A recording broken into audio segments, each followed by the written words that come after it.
Dios los bendiga ricamente. Hoy vamos a estar meditando en Esther capítulo 3. Esther capítulo 3 dice así: Después de estas cosas, el rey Asuero engrandeció a Amán, hijo de Amedata, Agageo, y lo honró, y puso su silla sobre todos los príncipes que estaban con él, y todos los siervos del rey que estaban a la puerta del rey se arrodillaban y se inclinaban ante Amán, porque así lo había mandado el rey. Pero Mardoqueo ni se arrodillaba ni se humillaba. Y los siervos del rey que estaban a la puerta preguntaron a Mardoqueo: ¿por qué traspasas el mandamiento del rey? Aconteció que, hablándole cada día de esta manera y no escuchándolos, él lo denunciaron a Amán para ver si Mardoqueo se mantendría firme en su dicho, porque ya él les había declarado que era judío. Y vio Amán que Mardoqueo ni se arrodillaba ni se humillaba delante de él, y se llenó de ira.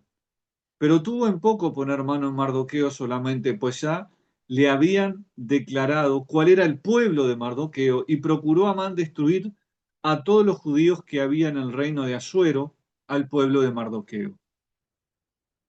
En el mes primero, que es el mes de Nisán, en el año duodécimo del rey Asuero, fue echada Pur, esto es la suerte, delante de Amán, suerte para cada día y cada mes del año, y salió el mes duodécimo, que es el mes de Adar. Y dijo Amán al rey Asuero: hay un pueblo esparcido y distribuido entre los pueblos en todas las provincias de tu reino, y sus leyes son diferentes de las de todo pueblo, y no guardan las leyes del rey. Y al rey nada le beneficia el dejarlos vivir. Si place al rey, decrete que sean destruidos, y yo pesaré 10.000 talentos de plata a los que manejan la hacienda para que sean traídos a los tesoros del rey. Entonces el rey quitó el anillo de su mano y lo dio a Amán, hijo de Amedata Agageo, enemigo de los judíos, y le dijo: la plata que ofreces sea para ti y asimismo el pueblo, para que hagas de él lo que bien te pareciere. Entonces fueron llamados los escribanos del rey en el mes primero, al día 13 del mismo, y fue escrito conforme a todo lo que mandó Amán, a los sátrapas del rey, a los capitanes que estaban sobre cada provincia y a los príncipes de cada pueblo, a cada provincia según su escritura y a cada pueblo según su lengua. En nombre del rey Asuero fue escrito y sellado con el anillo del rey. Y fueron enviadas cartas por medio de correos a todas las provincias del rey, con la orden de destruir, matar y exterminar a todos los judíos, jóvenes y ancianos, niños y mujeres, en un mismo día, en el día 13 del mes duodécimo, que es el mes de Adar, y de apoderarse de sus bienes. Este es un genocidio. La copia del escrito que se intentaba hacer. La copia del escrito que se dio por mandamiento en cada provincia fue publicada a todos los pueblos, a fin de que estuviesen listos para aquel día. Y salieron los correos prontamente por mandato del rey, y el edicto fue dado en Susa, capital del reino, y el rey y Amán se sentaron a beber, pero la ciudad de Susa estaba conmovida. Bueno, sabemos que este pasaje no es solo este pasaje que hay que leer, ¿no? Para entender la historia. Hay que ver el capítulo 3, capítulo 4, capítulo 5, capítulo 6. Hay que leer toda la historia. Esto forma un bloque de toda esta historia. Pero para comprender a fondo esa crisis teológica y política de Esther capítulo 3, es indispensable que reconstruir un mapa político, cultural del imperio persa, ¿no? Que pertenece en este momento a la dinastía aqueménida, que es durante el siglo V antes de Cristo. El relato bíblico va a situar estos eventos que vemos aquí, que están relatados en el texto bíblico, en el reinado del rey Asuero, o identificado a veces como Jerjes I. Gobernó aproximadamente entre los años 486, 465 antes de Cristo, o sea, gobernó 20, 21 años aproximadamente. Pero primero hay que tomar en cuenta algunas cosas que son claves para entender el pasaje En primer lugar, es el escenario político, el absolutismo aqueménida y todo lo que es la burocracia, el aparato burocrático de este imperio persa. El imperio persa se extendía en esta época desde la India hasta lo que es Etiopía y estaba dividido en satrapías, que estaban muy bien organizadas, las satrapías. Sobre cada satrapía, sobre cada región había un sátrapa. Así se estaba dividido el imperio en satrapías. Jerjes es recordado sobre todo por algunos historiadores como el historiador griego Herodoto, como un hombre bastante inestable emocionalmente, ¿no? Propenso a arranques de ira, obsesionados con proyectos bastante monumentales y con mucho lujo, ¿no? Rodeado de lujos excesivos. Y esto explica por qué en el capítulo 3 del libro de Esther, el rey delega un genocidio de una manera tan indolente, o sea, como que no, ni siquiera pregunta por qué, y él delega ese genocidio, porque está cometiendo un genocidio, o sea, lo que le plantean es un genocidio y él no tiene problema en aceptarlo. Para él la firma de ese edicto era un trámite burocrático, con tal de que viniera acompañado de un beneficio económico, no había mucho problema en este hombre. Pero también hay una cosa que nosotros tenemos que tener en cuenta de ese escenario político, lo que es la inmutabilidad de la ley persa, para comprender este pasaje. La cultura jurídica persa o el derecho jurídico persa sostenía que una vez que un decreto real estaba sellado con el anillo del monarca, era irrevocable. Ni siquiera el monarca al cual pertenecía el anillo podía revocar ese decreto, ¿no? Incluso, en este caso, Asuero o Jerjes I. Y esto es lo que le da el dramatismo a este capítulo y al resto de la narración que va a venir después, porque ustedes seguirán leyendo los otros capítulos del libro de Esther y van a ver que él tiene que decretar otra ley, no anular esta porque no la puede anular, él sabe, él es consciente de que no la puede anular, para que los judíos se puedan defender. O sea, tiene que hacer un contraedicto para que los judíos pudieran hacer algo frente a este edicto. Entonces la ley persa era inmutable, ¿no? Y esto genera un dramatismo en el capítulo 3, va a generar ese ambiente dramático, esa rigidez de la ley persa, genera ese ambiente. Una vez que este hombre, Amán, activa la maquinaria del Estado, humanamente no hay marcha atrás. Y se activó, y se activó. Otra de las cosas que nosotros tenemos que tener en cuenta es el contexto cultural para entender este capítulo. Hay una palabra que es prosquinesis, que es una palabra griega para postrarse, para adoración, que está involucrada con eso, ¿no? En la corte persa, el protocolo dictaba que ante un superior social o político, ante alguien de mayor jerarquía, y especialmente ante el rey o ante su primer ministro, porque este hombre Amán indudablemente era el primer ministro del rey, era el primero, las personas tenían que realizar una postración completa, ¿no? Tocando el suelo con la frente, o sea, había un ceremonial. Pero ¿qué pasa?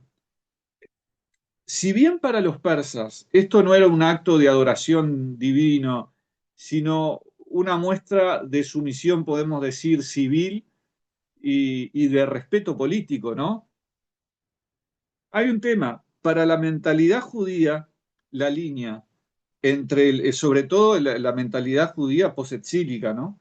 La línea entre el honor civil y el culto religioso era sumamente delgada. En cualquier momento uno podría pasar de dar tal honor a alguien o de tal sumisión que se transformara en un acto de culto religioso. Entonces, postrarse ante un hombre que ostentaba un poder casi divino, y que además pertenecía a una estirpe enemiga de Dios, dice que Amán era agageo, era malecita, ¿verdad? Violaba el principio fundamental de ese monoteísmo hebreo, de adorar a un solo Dios, oye Israel, hay un solo Dios y a él solo amarás y a él solo servirás, ¿no? Entonces, a- no adoración a los hombres, adoración solo a Dios. Entonces, ahí tenemos el conflicto también. Y otra cosa que uno tiene que entender es el conflicto, un trasfondo étnico hay acá indudablemente en este pasaje que se deja ver, y es la guerra entre Israel y Amalek. Lo que dice el que está escribiendo el libro, el que está narrando la historia, dice que, como dijimos, Amán era agageo y Mardoqueo era benjamita, hijo de Quis. Para el lector antiguo, estas dos palabras iban a disparar inmediatamente una memoria histórica que de 500 años atrás. ¿Por qué? Porque Amalek, cuando nosotros leemos en Éxodo, fue el primer pueblo que atacó a los israelitas de manera traicionera en la retaguardia cuando salieron de Egipto. Atacó la retaguardia. Bueno, Dios decreta en ese momento una guerra perpetua contra la memoria de Amalek. Siglo después, el rey Saúl, un benjamita, casualmente como Mardoqueo, fíjense que no es coincidencia, recibió la orden de destruir por completo a los amalecitas. Pero ¿qué pasó? Desobedeció al perdonar la vida de Agag, rey de Amalek, y esa desobediencia, digamos, ya venía cayendo, ¿no? Le costó el trono. Ahora, cuando el capítulo de Esther ubica al descendiente de Saúl, ¿no? Mardoqueo, frente a un descendiente de Agag, Amán, el público comprendía, el público de la antigüedad comprendía, el público hebreo sobre todo comprendía que el tablero de Susa, ese tablero político de Susa, era escenario de una batalla ancestral que se venía dando hace muchos años atrás. Amán no solo odia al judío Mardoqueo por un desaire personal, hereda un odio de los antepasados ya, que podemos decir que es un odio hasta ontológico hacia todo el pueblo de Israel. Ah, y estos son judíos, bueno. Entonces, es como que esa batalla del pasado, esas enemistades, están jugando acá también en este capítulo 3. Ahora, hay algo importante que también tenemos que tener en cuenta, lo número 4 en este pasaje, y es el contexto religioso, pagano, astrólogo, suerte, determinismo, que se están jugando en este capítulo. ¿Por qué?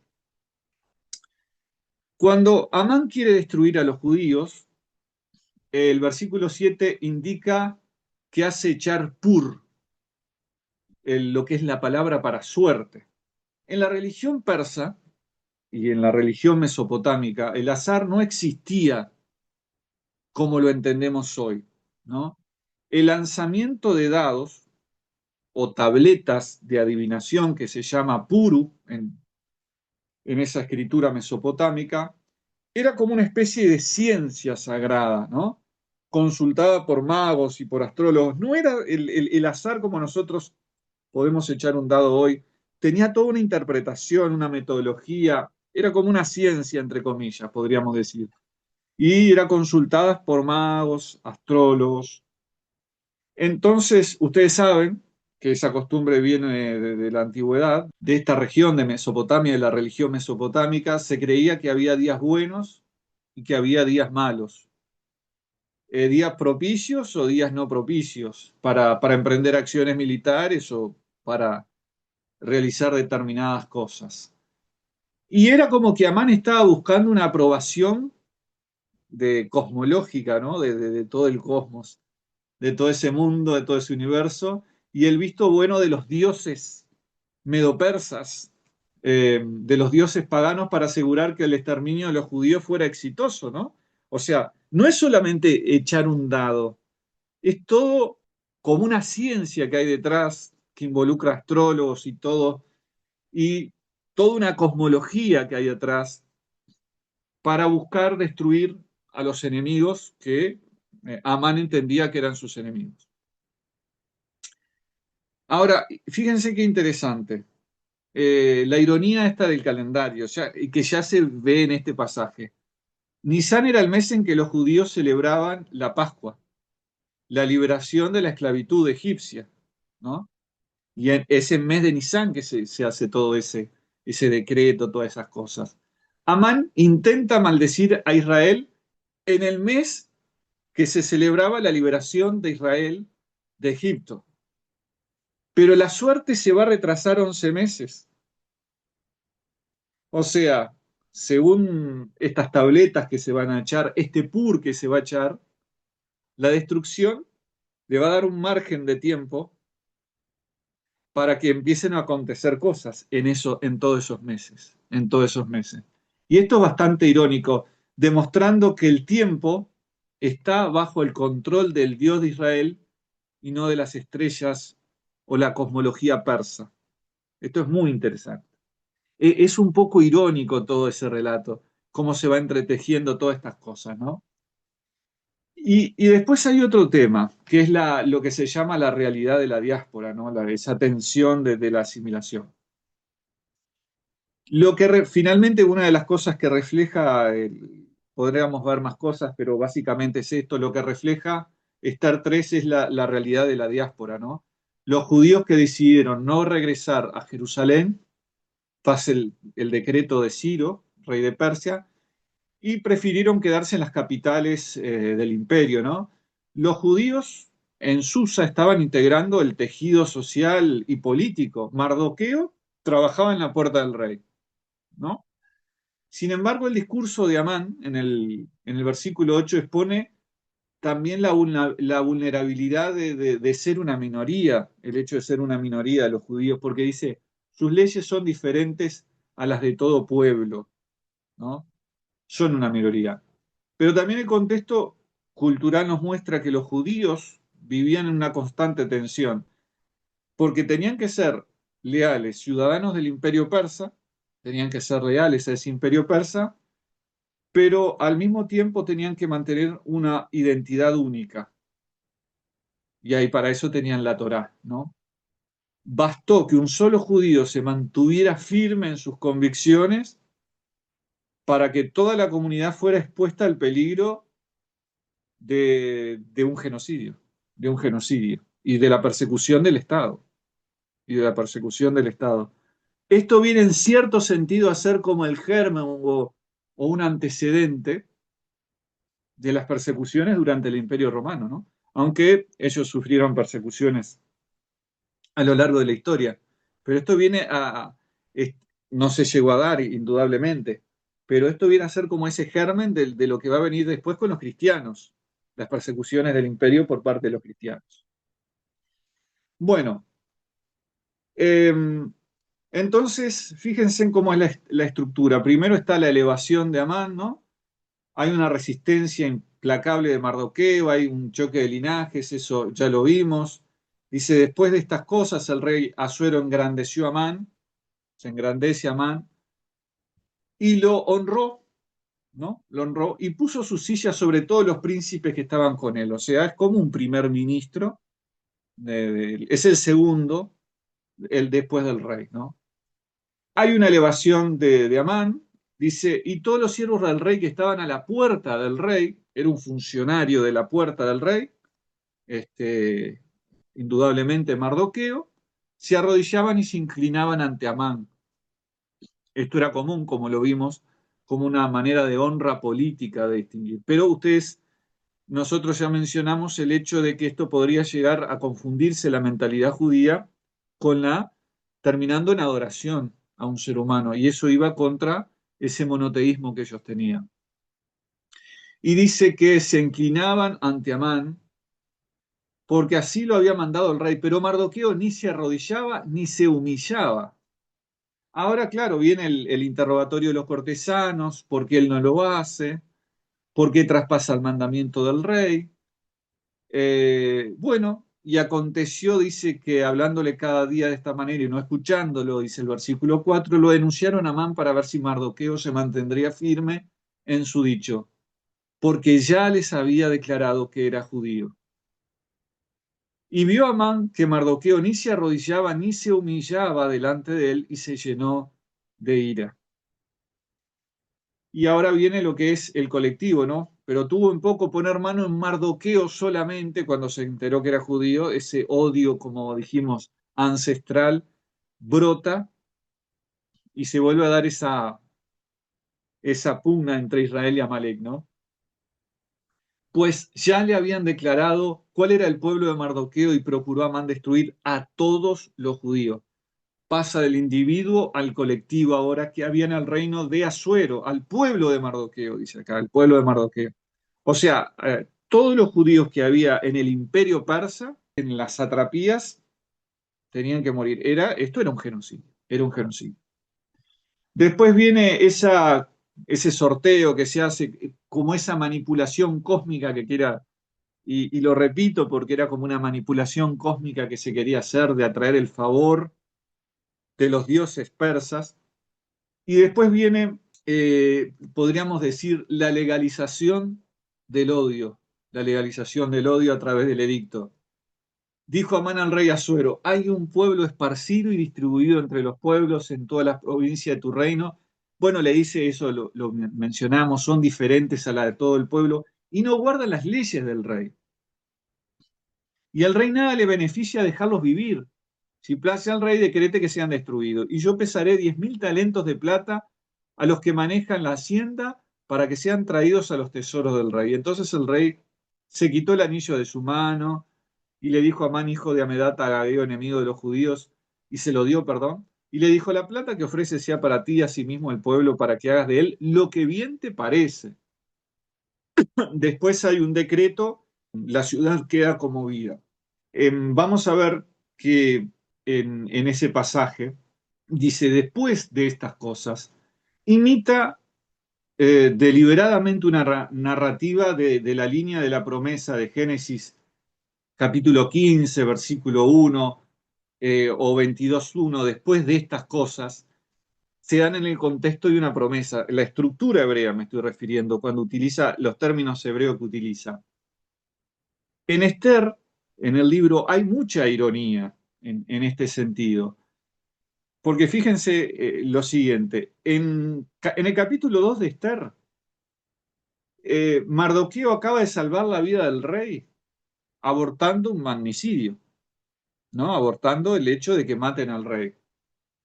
La sintaxis lógica de esperaría, después de estas cosas, el rey engrandeció a Mardoqueo. No, en su lugar el texto tuerce la expectativa diciendo, el rey engrandeció a Amán. Por eso la ironía que se va entretejiendo y los términos con los que el escritor va jugando en el hebreo. Cuando dice el agageo, en el hebreo dice Amán agageo, en el original dice Amán el agageo, en el hebreo. Y este artículo definido acentúa el peso de lo que es la genealogía, ¿verdad? Y eso es muy interesante. Ya vimos la relación de Mardoqueo con la tribu de Benjamín, al igual que Saúl y aquel enfrentamiento que tuvo con el rey de Amalek. Después, cuando dice una parte que utiliza determinada estructura el hebreo, y yo lo quería ver con dos tiempos, ¿verdad? Lo que está hablando es de la acción de la batalla que se da entre Israel y Amán, que es algo, y Amalek, que es algo reiterativo, no es algo puntual. Entonces es como eso que viene de hace 500 años atrás, es algo que se viene dando, que se viene gestando y que se pone de vuelta en el tapete en este capítulo. ¿Por qué Mardoqueo arriesga la seguridad del pueblo al no postrarse? ¿No? Esto es interesante. Nosotros ya sabíamos de esa adoración, ya la habíamos mencionado. Entonces, hay algunas interpretaciones rabínicas que dicen que, estas son interpretaciones rabínicas, comentarios al texto del libro, mencionan que, bueno, lo que pasa era que Mardoqueo, o que Amán, perdón, tenía un ídolo bordado en las vestiduras que él tenía, sacerdotales. No importa. El hecho es que Mardoqueo toma una postura de no postrarse ante este hombre no hacer la reverencia a este hombre. No dice ante los otros reyes, sino específicamente ante este hombre. Indudablemente hay razones que nosotros desconocemos ahí en ese texto, pero él toma esa actitud, no me voy a postrar ante un hombre de una manera de adorarlo, de una manera idolátrica. Porque también lo que el texto está sugiriendo es no doblegarse ante Amalek, no doblegarse ante Amalek. Después hay algo interesante, hay cuando habla que él despreció, en el versículo, hay un versículo que dice, vio a Amán que Mardoqueo ni se arrodillaba ni se humillaba delante de él y se llenó de ira. Esa palabra, se llenó de ira, también tiene la idea de y lo despreció, despreciar.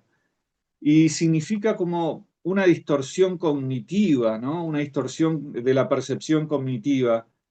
Esa ofensa que para él hace Mardoqueo sufre un cambio en la mente de Amán, genera un cambio en la mente de Amán. Es tan desmesurado también el narcisismo que tiene Amán, ese narcisismo, esa necesidad de reverencia, que matar a un solo hombre le parece poco, ¿no? Le parece una reacción muy pequeña para saciar esa furia, ese veneno que le está hirviendo adentro.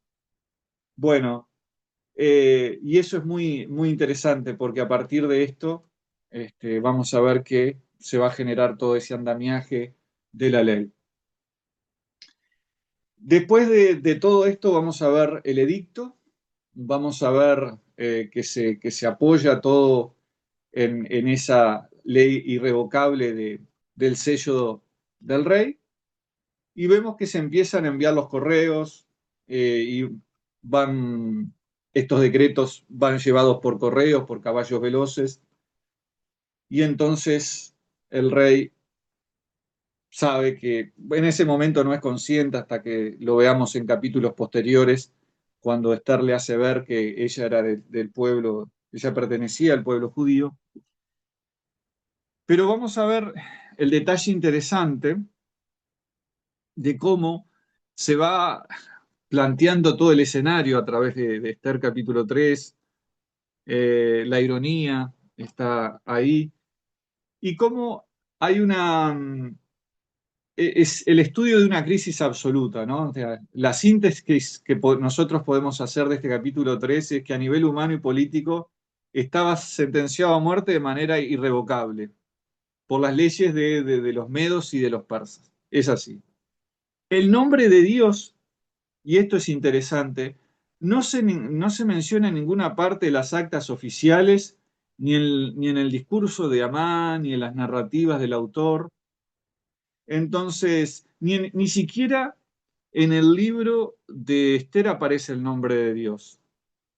Ni siquiera aparece explícitamente el nombre de Dios. Digo explícitamente porque sí va a aparecer en una forma que se llama acróstica en algunos pasajes. El autor juega con...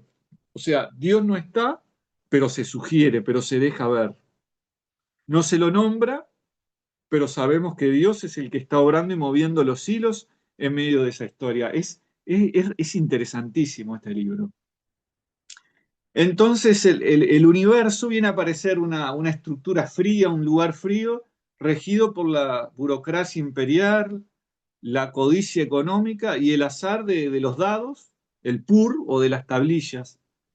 Sin embargo, a través del análisis de las peculiaridades de la gramática hebrea, cuando se hace un análisis de este pasaje, descubrimos que en primer lugar el texto está operando de dos maneras. En primer lugar, el orgullo de Amán parece dominar todo el espacio geográfico histórico mediante edictos y sellos que se hacen, pero después por debajo de eso, por esa superficie que es una superficie pagana y parece todo adversa, hay una corriente subterránea.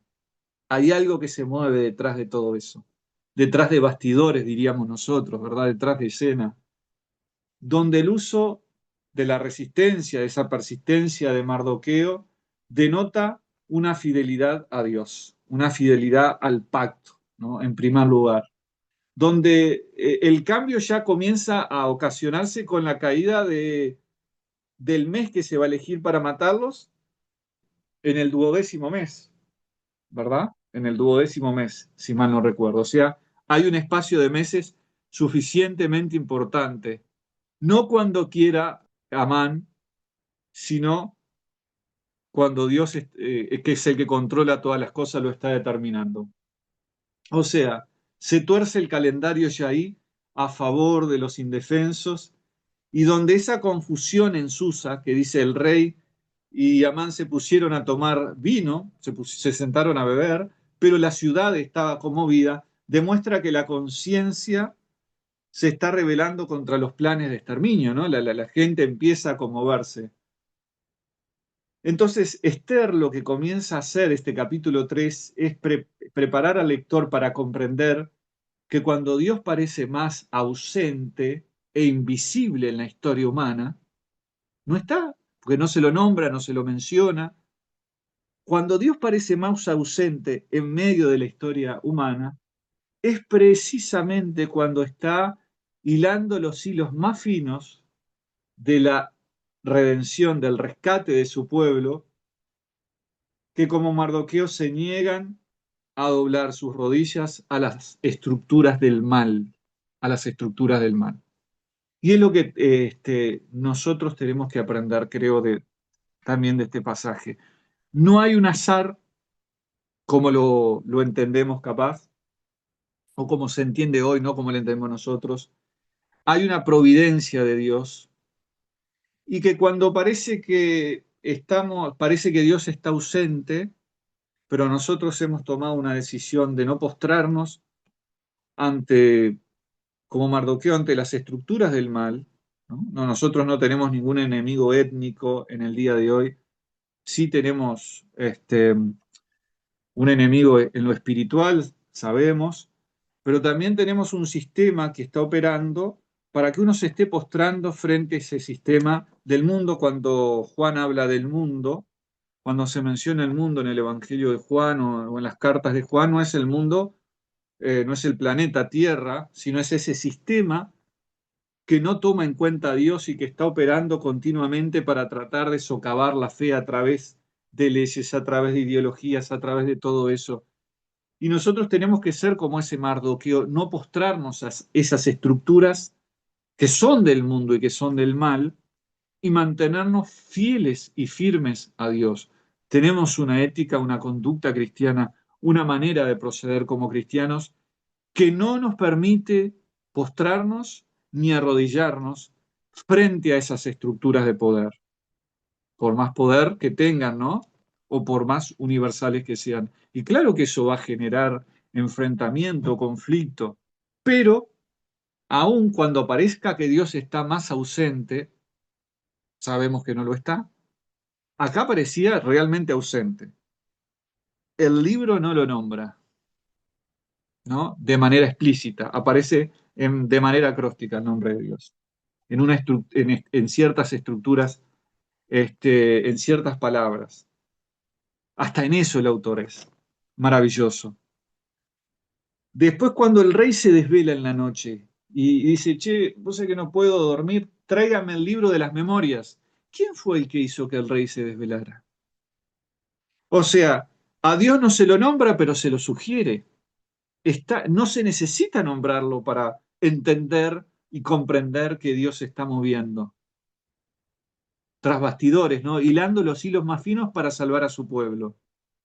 Y en medio de todo eso, ¿quién es el que toca en el corazón del rey para que Esther no perezca cuando se va a presentar ante él y le diga, la mitad de mi reino te doy y todos se pongan a orar? ¿A quién estaban orando todos cuando ve y presenta ayuno? Yo voy a presentar ayuno. Cuando dice Mardoqueo es a Dios, no se lo nombra, pero es a Dios indudablemente. ¿Quién es el que hace que en ese momento Esther invite al rey, invite a Amán, lo invite una segunda vez y ahí le declare, y ahí el otro le suplique por la vida de él y termina como postrándose, pero casi como caído, y el rey llega y lo ve como diciendo, ¿quieres violar a la reina ahora? ¿Quién es el que termina ahorcándose en la propia en la propia soga que hace para ahorcar a otro, ¿verdad? Cuando quiere atacar en este momento al pueblo de Dios. Es la mano de Dios que se mueve de una manera tan extraordinaria en este libro, como se ha movido en nuestra vida, se mueve y se moverá la presencia de Dios. Fíjense que cuando leemos este capítulo parece todo tan frío, no se nombra a Dios, en las actas no se lo nombra, parece que está todo, el destino de un pueblo está, digamos, librado o sometido al azar, al pur, a lo que se determine aquí. No hay azar para el pueblo de Dios, hay providencia de Dios. Ustedes saben cómo termina el libro de Esther, ustedes saben cómo termina. Cuando le preparaba esto me acordaba de Calígula, cuando quiso exterminar también a los judíos. ¿Qué le pasó a Calígula antes de cumplirse lo que él quería de exterminar? Palmó Calígula, murió. Había un plan también de Joseph Stalin también para deportar judíos, ¿no? No como campos de concentración, pero sí una deportación de los judíos, lo que iba a representar la muerte de los judíos. ¿Qué pasó unos días antes de todo ese plan que después se descubrió? Murió Stalin, murió Stalin. Los hombres pueden planificar muchas cosas, pero terminan ahí con la vida del hombre. Dios es eterno y está por encima. Nombro a los judíos, pero puedo nombrar al pueblo de Dios, a los cristianos, ¿no? A los cristianos. Dios tiene ese cuidado providencial sobre su pueblo, sobre su iglesia. De manera que por más que podamos sentir, ¿no? Sentir que parece que Dios está ausente, que está todo armado ya en contra y está todo decretado de esa manera, el único capaz de romper el único capaz de utilizar todo eso que parece que está en contra a nuestro favor es Dios, es Dios. ¿Qué es lo que tenemos que hacer nosotros? Firmes, no postrarnos ante esas estructuras del mal, esas corrientes que intentan sacarnos de nuestra comunión con Dios y permanecer firmes, sirviéndole, siguiéndole. Y claro que se va a levantar. ¿Qué no se va a levantar el enemigo, las adversidades, cuando nosotros queremos caminar como se debe caminar? Las estructuras del mal se van a levantar. Cuando Mardoqueo hizo lo correcto, no solamente se levantó contra él, se levantó contra su pueblo. Pero ¿qué pasó al final? Al final triunfó el pueblo de Dios. Que Dios los bendiga, que Dios siga tocando en sus corazones, ministrando en sus corazones y puedan seguir meditando en esta palabra. Dios los bendiga grandemente.